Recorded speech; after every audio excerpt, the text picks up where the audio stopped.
In Walmart's Who'Knewville, everyone ready their cart. Amazing Black Friday deals are about to start. Online and in the app, such great deals to explore. Everything you love from tech, toys, and more. The days to save and the ones to remember. It's only the 25th to the 30th of November. Set your alarms. Don't miss out. These deals are epic, without a doubt. The Who's are all ready, but are you? Walmart Black Friday deals await. Who knew? There is no hood like parenthood. Hi, I'm Kanika Chadda Gupta. I'm a former CNN journalist, mom of 3, including twins, and host of That's Total Mom Sense, the podcast. Now, if I had $1 every time I heard, gee, you have your hands full. On my show, I interview change makers on their life lessons, legacy, and superpower of intuition, which I call our Mom Sense and Dad Sense. I've had the privilege of working with Mom 2.0, March of Dimes, and the White House, and have had some pretty amazing parents on my show. Hey, what's up? I'm Kelly Rowland. Hi, this is Chelsea Clinton. It's me, Bobby Brown. Can't wait to share my story. That's Total Mom Sense is a production of the Evergreen Podcast Network. Be sure to subscribe wherever you listen to podcasts and on YouTube so you never miss an episode. To join my tribe, visit that'stotalmomsense.com and follow me on Instagram at Kanika Chadda Gupta. Now let's dive into today's episode. In this season of life, I think we've all noticed that there's ups and downs and burnout and overwhelm. And a lot of times we're acutely aware of what just sucks. Today's guest is going to help pick us up and get us out of it. Her name is Dr. Neeta Bhushan. She is a motivational speaker, serial entrepreneur, 5-time award-winning author, and podcast host, and mother of 2. Neeta, I am so happy to be doing this live in New York with you today. Oh my gosh. Thank you for that awesome intro. Yes. So excited we're doing this. Me too. So let's start with your childhood because you are half Punjabi, half Pinay, which is amazing and so awesome. What was like your childhood and upbringing like? It's obviously full circle because I feel like growing up being Indo-Pino or Flip Desi or however we want to kind of call it, my AOL childhood name, for those of you who know. If you know, you know. I am, of course. Right? Yep. Totally Flip Desi. That was my name. Flip Desi. Oh. So the questions that I get asked most is, were you more Indian or were you more Filipino? And it's like, oh, do I really have to pick a side? Right. I wasn't Indian enough or Punjabi enough for my cousins who were Indian. Or if we'd go back to India, it was that. And then for my Pinay cousins, it would be like, no, you're not full Filipino. And so it was just, the othering was interesting. And it was like, oh, you just want to belong, especially as a child and then growing up into your teens. So, my mom's side was Filipino. And so everyone was a pageant queen. And so of course, right? And so they like all of the things. I was in ballet and dance and piano lessons because why not? Yeah. But then on my dad's side, it's just like study. So we definitely had that. And he did not want me to go and become a pageant queen. So I did not do that. But my childhood was really hallmarked by, growing up really early. So at 10 years old, I became a caretaker to my mom. My mom fell ill. And then that would really mark, the next pretty much decade of my life and really what I speak today about. So yes, I want to go there and get into that because not only were you the eldest of 3, you had to become such an adult child at a tender age and help your family navigate through various health struggles. So tell us about, your mom's first and her cancer journey. Yeah. So she got diagnosed when I was 10. And first it was, breast cancer. And I think back then you don't really know, right? Yeah. You're looking at your mom. And I remember they were going to her surgery. She was getting a double mastectomy. They found a lump, et cetera. And I remember having chicken pox. So I tell this story on stage. So I remember having chicken pox and, if there weren't any shots back then for chickenpox, you actually had to get it.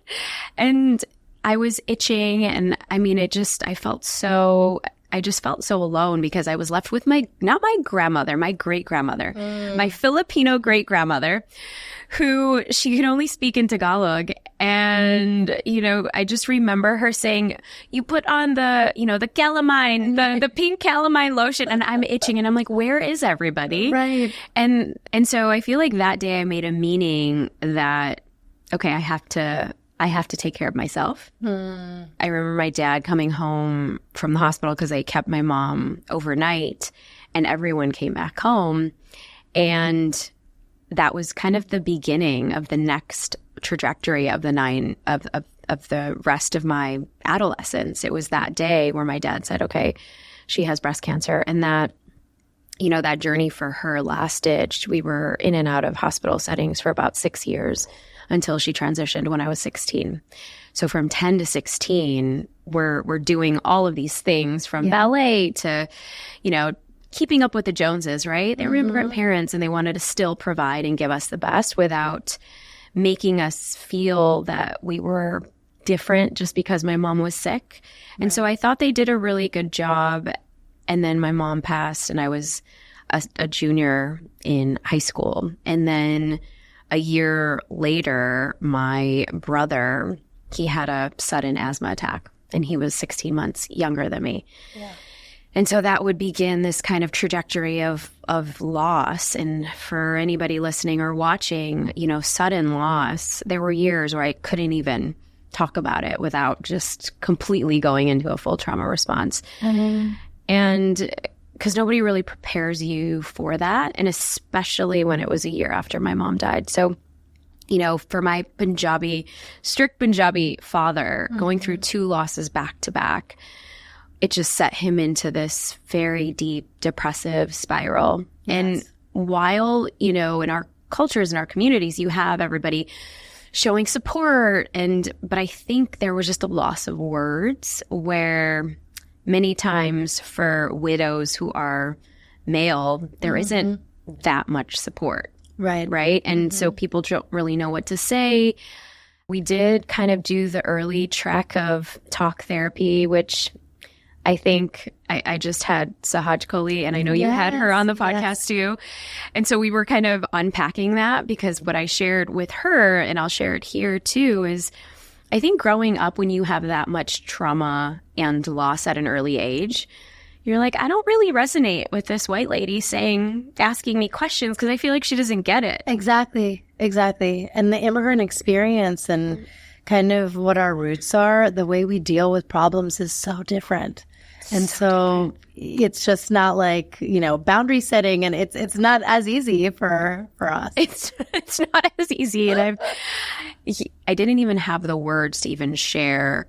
I don't even know how to even respond, but I know that was a beautiful trek, and I'm grateful that we actually had an outlet where it was encouraged that we were actually talking about this. We were in bereavement groups, and then 2 years after that, my dad was diagnosed with stage 4 lung cancer. And so I was 18, and the doctors gave him 9 months to live. And they really predicted that, because 9 months later, he passed on before I was 19. So I'm so sorry. And then I was, the caretaker to my youngest brother. So that was a really tough, hard, painful, gut-wrenching time in my adolescence. Mm-hmm. And so I feel like getting into my 20s, I felt like, all right, I'm going to prove to the world, and I'm going to overdo, and I'm going to overcompensate, and I'm probably going to burn out a lot, because I wanted to make sure that the running track still in my head was, am I a good daughter, even for my passed on parents? Right. Am I carrying on this Bhushan Khandan legacy?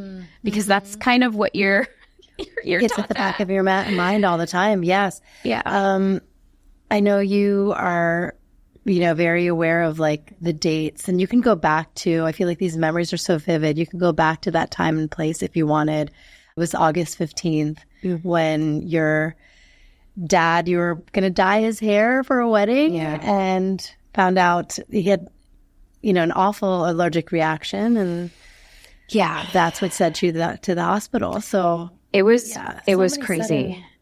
Yeah, and it was sudden. And I was like, just going through, I'm so glad you brought that up because I don't share that story so much. It's funny in a way because it was the first time that we were actually going to go to the first family wedding. And, that's a big deal after you've been kind of hermiting for a couple of years. Right. It just brought a really big smile to my dad's face. Yeah. And then to go into the whole spiral of, oh gosh, my PTSD is like coming back again of, oh my goodness, is he going to be okay? Because he broke out into full, like we had to call the ambulance, and it was, and then going back to the same place where my mom was treated as well. Mm-hmm. Yeah. So growing up, I definitely did not. I was allergic to hospitals. Yes. And I mean, even though I became a medical professional first, and while that was short-lived, I think that, I was definitely allergic to it. I mean, there's even a chapter, the last chapter of my current book, That Sucked Now What, the afterword, it actually, talks about how I was faced, this like death and rebirth kind of cycle that I had to confront because I wanted to have a home birth with my child, my firstborn. And I was like, there's no way I'm not going to the hospital. No way, no how. I'm going to do everything natural and super granola and crunchy. Yes. And I thought I read all the books. I thought I had a PhD in home birthing, midwifery, all of the things, living in LA at the time. And it was everything except that. Oh no. Well, we ended up in Compton, and we know the songs about Compton. Yeah. And because that's where my backup OB was there that day. And I was in labor for about 3 days, actually 4, on and off. It would start and it would stop. And I think there's like spiritual meanings to that, possibly, that I needed to heal. Honestly, it was the fact that we did go back to the hospital and saying, all right, I surrender. If he's going to come out, he's going to come out here, and it's going to be, I'm just going to surrender because he's not coming out otherwise. And he was born naturally at the hospital under the care of all of these amazing Filipino nurses. Oh my gosh. And interns, because it was a teaching school. Shout out to MLK Junior Hospital in Compton. But I think I needed to really visit that, the thing that scared me the most I was confronted with as I ushered into motherhood. So I feel like it was a sacred portal in many ways of healing. 100%. I mean, you needed to see the joy from that same backdrop. Yeah. So much of what we think of with hospitals is trauma. How did you empower others to channel grit and resilience? What does it mean to you? In psychology, there's that term post-traumatic growth. What's worse than what I've been through? And I know for some of you either watching this or listening to this, maybe there's kind of this pattern or maybe some subconscious belief that is running in your mind, maybe something that you've made meaning of, kind of like I shared at 10 years old, I made a meaning that I had to do it all by myself. Yeah. And so when we start to unravel or pay attention or like build what I like to call your RSA, which is your radical self-awareness, you start to pay attention to the relationships that you attract, the people that you attract. Why did I bump into that person? Like, why was I so attracted to Kanika's profile when I kept seeing her beautiful face on IG and all of her posts around parenting and mom and the whole thing. So when we start to pay attention, then we can ask a different question. And so that's kind of where the awareness piece comes in. And for me, along the lines of this post-traumatic growth, it was, okay, what else can I learn from this? Now, there's a caveat to that, because then we can be thinking and be in our heads more than actually feeling. Yes. Because there's 2 elements of, grit, and this was coming from my first book. I use GRIT as an acronym to grow, reveal, innovate, and transform. Okay. But when we get into the actual redefinition of how I know coming full circle, because we always think resilience is, all right, you have to be strong. We have to be tough. Yeah. You know, tough as nails. You see those memes of like soldiers and military folks, and it's just very masculine and tough. And you think that you have to be like in the gym running and like lifting lots of weights. Yeah. But if we take the Latin term for resilience, resiliere is the Latin term. It means to bounce back. And so if we take something that bounces, you know, and you and I are both moms, Yes. for all the mamas out there, we have those squishy little balls or those bouncing balls that you get from those coin machines. Well, you let that go, and that is going to bounce. Sometimes not as high, sometimes higher than before. Right. It has a little bit of give. It has a little bit of flexibility. It's not rigid. It's not like, you know, this planter, if I take this up and smash it on the floor, it's going to shatter into thousands of pieces. If I take a bouncing ball, it's going to bounce. It has flexibility. It has agility. And so, you know, the way that I am redefining resilience and how I kind of talk about it in the book is, to soften, to be able to really feel in order to now, you know, shift our perspective or change the way we maybe have gone through something.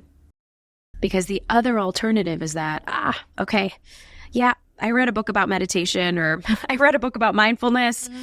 I know that that's actually not a good thing to do. All right, you know that, so we can articulate it and we can think about it in our mind, right? But what about how does it make our bodies feel? How does it make us feel? Like, what are we, where are we feeling the butterflies in our stomach or in our chest or in our lower back for tension headaches or whatnot? And so I think for me early on, and maybe this is for a lot of you mamas out there, is you're in that survival mode, especially when we're in like the first 2 to 3 or 4 years of motherhood, where you're like, okay, I want to make sure my kids are alive and safe.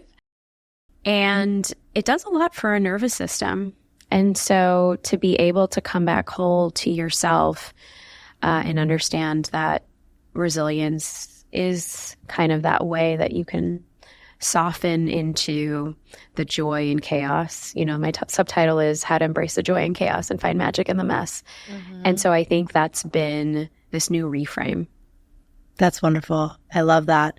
I want to get into how you found yourself with this reckoning of becoming a parent when you had lost yours. Because there are so many people out there who, again, had to be caretakers at such young ages, and they're stepping into this role without their parent to show them the way. And, you know, I have a dear friend whose mom passed away of pneumonia shortly after she gave birth. And another one whose mom passed away of a brain complication. And there's this picture of her hand, her mother's hand, and her new baby daughter's hand. And these are just vivid in my mind. And my heart breaks to think, you know, not having your parent there. So it was definitely a reckoning. I think it's one of the reasons why I chose to write this particular book, That Sucked, Now What? Yes. You know, and people always ask, is it a book for moms? And I'm like, it was definitely inspired by motherhood for sure, especially at the end of my 20s. I was in a marriage, and that marriage was, you know, it was based on a lot of my own healing that I needed to do, which was selecting someone and my pattern of, you know, overlapped relationships. And so I got married. I checked off all the boxes as I thought one would do, being Filipino and Indian. And that definitely wasn't the path, or maybe it was the path for me to really find, to learn from myself. Yeah. And really hitting that rock bottom. And so it was a very tumultuous relationship. It was very toxic, and I had to, you know, haphazardly leave in the middle of the night. And that really started to mark this new journey, because at this point I was a cosmetic dentist. So I had everything going on, super shiny. And I thought, I'm like, all right, my parents will be so proud. I reached this pinnacle of success. Yes. Had my own practice as a cosmetic dentist and just changing smiles from the outside. Wow. And realistically, if I had to really pinpoint it, I was so alone, afraid, and just fearful. And a lot of it was a lot of my own demons that I had shoved in the back of a closet and not dealt with for another decade, because I thought education will save me. Right. I thought overdoing, being busy, just keep charging, you know. I don't know which direction I was going, but I was going somewhere. And to get all these accolades and approvals from kind of our community, it felt really good. But at the same time, I felt like a fraud, because I'm like, that's not really true. Yeah. Or do I feel content? Yeah. Am I happy? Am I really happy? And who am I really doing this for? Yeah. So everything kind of came shattering down, and I would say, the biggest fall of my life when, you know, I was confronted with, okay, should I stay in this relationship or should I go? And so that really marked this era of coming back home to me. And so when you ask, how was it? Because after that chapter of my life, I thought I would never be a mom. I thought, oh my gosh, I was giving everything away to so many other people. How could I ever start my own family when I need to reparent myself and my inner child and the little girl that never got to be a little girl, Right. who had to grow up? And so for that period of time, I'm like, nope, I'll be the aunt. I'll be the cool boy. I'll be the cool aunt. And so until I met my now co-pilot, Ajit, and so he came into my life, I want to say 5 years later. And so I think it's that, 7-year birth death cycle of life, because we actually had our union about 7 years later. That's so symbolic. It's very symbolic. My goodness. It's very, very symbolic. So on so many levels. So it's this birth death journey. But then a year later, I was pregnant. And so it happened so fast. Wow. Thinking that I could control every single aspect of this birth.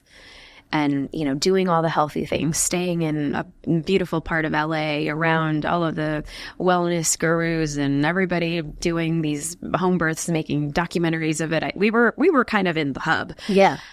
And I remember even the week of that I was going into birth, my very Indian Rajasthani in-laws came to the U.S. from India for the very first time ever. Okay. I went into my good girl, good daughter mode. Right. And even though I'm like, and I think that's probably one of the reasons why my labor was like starting and then stopping, and it was starting and it was stopping. It never progressed. I literally went into savior mode and, okay, let me just organize. Where are they going to be? And you couldn't stop me. My husband's like, what are you doing? Yeah. And in a way, I just felt like, because for so many years, I had to take care of so many people, that my nervous system was like, okay. Yeah, I'm on. And no wonder I had to go to the hospital, because no one could ever tell me to say, all right, Neeta, we got you. Yes. And it's so hard even for moms to receive, especially type A moms. I see you. I feel you. I mean, this is where we're at, but this is the issue, because we feel like we could just give to so many other people. But then when it comes to us, we're like, no. Yeah. No, actually, I don't need it. Even though I'm good. I can manage. I can take care of all of the things. And I realized that I was shunning people away, and I was not very kind doing it, because I was so afraid of being vulnerable. Right. To fully receive and fully get nurtured and loved up by my bua, who actually helped raise me, by my beautiful mother-in-law, who was just trying to do all the Ayurvedic stuff. And I was so resistant, and I don't even know why. It was just like, I didn't know how to accept and receive. And that is really an act in motherhood. True. And I think also I was still grieving, the loss of, oh gosh, I wish my mom was here as well. Even though I've been blessed with so many matriarchs in my family, And I think for anybody who is navigating the waves of grief and the waves of, seeing a newborn in your life and you're like, oh my goodness, allow people to pour into you. Yes. Because they really want to pour into you. And it might not be the same as your actual mom, but you'll see angels are coming in different forms. We had a neighbor who is, she was like my mom in my mom's age, and she was literally coming over, dropping off things that she made, and and it was just the sweetest things. And I'm like, angels really do come in the forms of humans. Yes. If we just allow it. Accept it. Yeah. If we allow it. And I think there's just no coincidences. I think there's so much synchronicity if we allow it to happen. And that's kind of the magic, if we allow it to be magical. So true. What have your kids taught you? Well, I think when my son was being born, it was, you can't control this, Mom. Yeah. I'm going to come in my own time, my own pace. It was such a beautiful blessing in the way that he was born. And to be able to just sit and revel in awe of, okay, I can do this. Because for the longest time, I just didn't think that was possible for me to do. Or there was just this underlying big fear that, oh my gosh, if I go back to a hospital, I might actually die. Yeah. So to be able to say and voice and acknowledge sometimes the voices in our heads, and that no, we're not crazy, but we can acknowledge it and release it, say it out loud, and let go of the pressure cooker and say, oh, okay, I did have that thought. Well, that was actually not so bad. It's not so scary. All right. How did that make me feel? Maybe slightly confused, actually more relieved, now that a little sense of calm, that I'm not keeping it just inside in my head. And I think a lot of times as, recovering perfectionists, as women who have this striving for a certain way of excellence, we run into those situations and issues. And my kids have been everything, on the opposite side of the spectrum of that. And it's been wild to see that. I'm like, all right, this is where we're at. And it's why I keep saying, all right, let's embrace the joy and chaos. Yes, because there's so many of these chaotic moments that you just can't control. And each of them have a gift. My daughter came a couple years later, and she is just fire in every single way. And it's so beautiful. And it's also a reminder that they're here as our guides. Yes. And that's been the biggest blessing. I think there are constant mirrors. If I'm having a dysregulated day, they're going to show me dysregulation. Totally. If I'm thinking that everything that I've done is like, all right, perfect and it's great, well, they're going to just show me that, well, actually it's not. And that's okay too. Yes. So I think that's been the beauty of it. Wow. I love it. Do you have a mom sense moment that you can pinpoint where you just were like, I am trusting my intuition? I feel like you're so intuitive and so tapped in, but there might be one instance that sticks out in your memory. Just recently was last night. I was just, we're getting ready to, pack up our stuff, washing a few things, and my son, I'm taking the soap dispenser in the bathroom, and I'm just, pressing it because I'm about to wash my hands. My son's standing there, right next to me. And of course, for whatever reason, the spout of the soap just is aiming right towards his eye. Oh, no. Oh, yes. Oh, my goodness. Yes. Immediately, I'm like, all right, take off your clothes. You're going to the bathroom. He's screaming at the top of his lungs. We're at this Airbnb. It's like eye wash. What are we doing? Yes, I know. I'm like, all right. And then my kind of doctor hat comes on, and I'm like, all right, we need should we go to urgent care? I'm like, no, it's soap. It's soap, Neeta. It's soap. It'll wash off. It's fine. It's 10 o'clock at night. Right. And he's just like, bah! It was so, and I'm like, oh, of course it has to be you, huh? Yeah. So it's like, all right, universe, I surrender.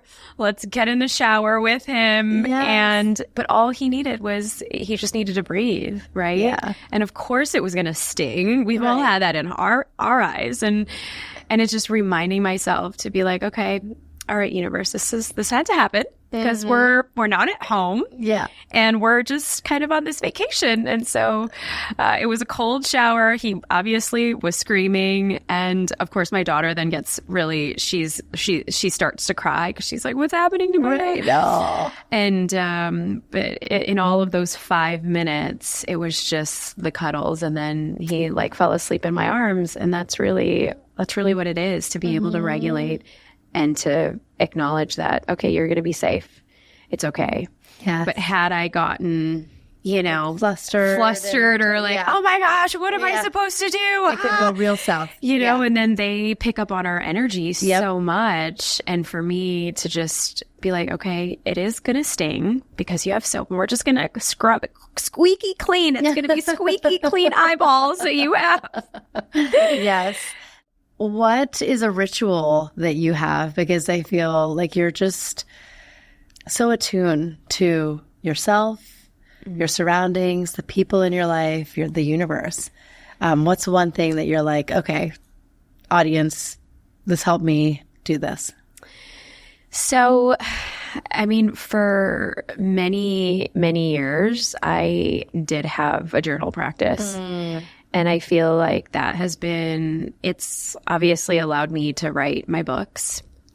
Now I think in the stage of motherhood, do I have time for free flow when you're constantly picking people up and the drop-offs and, all of the things?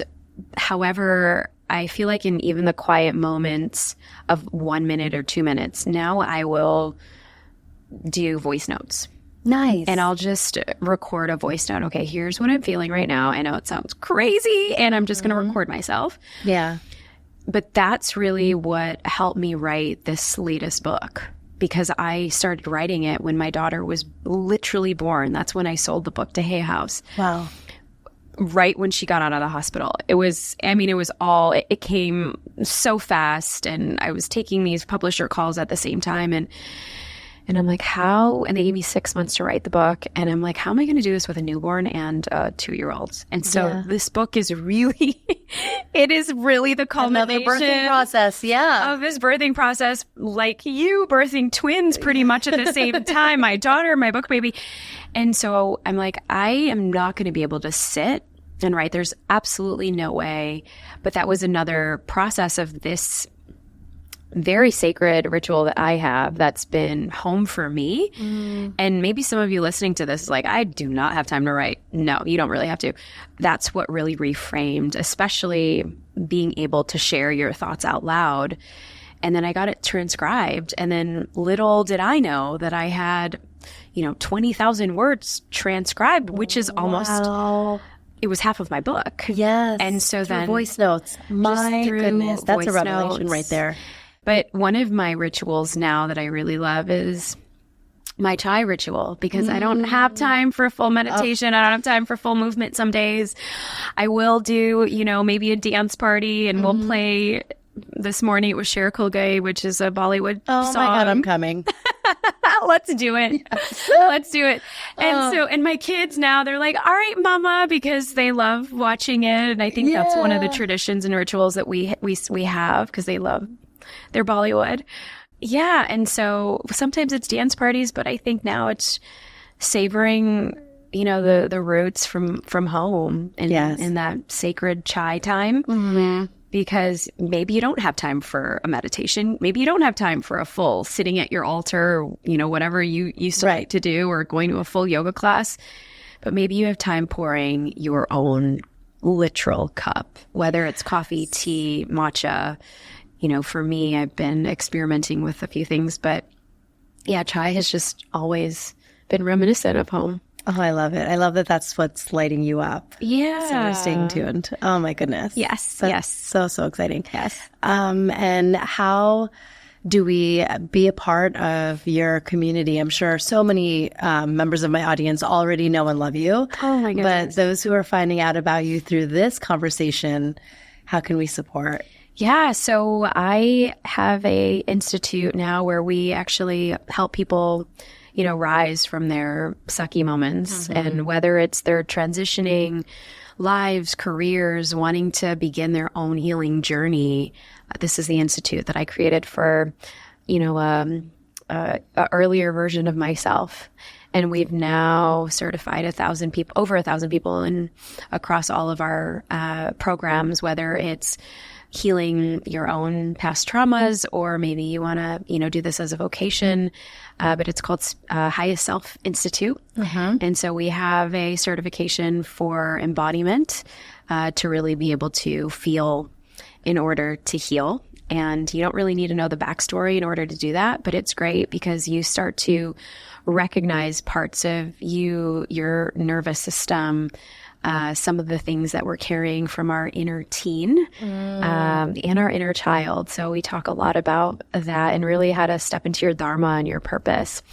And so that's highestselfinstitute.com, but you can definitely get the book at thatsuckednowwhat.com. And if you want to just hang out with me, I'm Neeta Bhushan on Instagram. The Brave Table is where you'll find our episode. And yeah, it's top 50 in mental health and relationships. So we're very, very excited about that. This was such a joy recording with you. I'm so happy that you shared your story and you're helping millions of those who are going to be tuning in. Oh my gosh. I'm so excited. Thanks so much, love. Thank you for having me. Thanks for listening to today's episode. I hope you got some great takeaways from our conversation. Join my community by logging on to thatstotalmomsense.com. If you haven't already, please subscribe to That's Total Mom Sense, the podcast, wherever you listen, and be sure to rate and review. On socials, my handle is at Kanika Chadda Gupta on Instagram, Threads, TikTok, and X. You can also find me on LinkedIn. My episode videos are on YouTube and YouTube podcasts with highlights on YouTube Shorts. Write to me at thatstotalmomsense@gmail.com. My team and I read all your pitches and feedback and are so glad to be in touch. Remember, always trust your mom sense and dad sense. Stay strong, super parents. See you soon.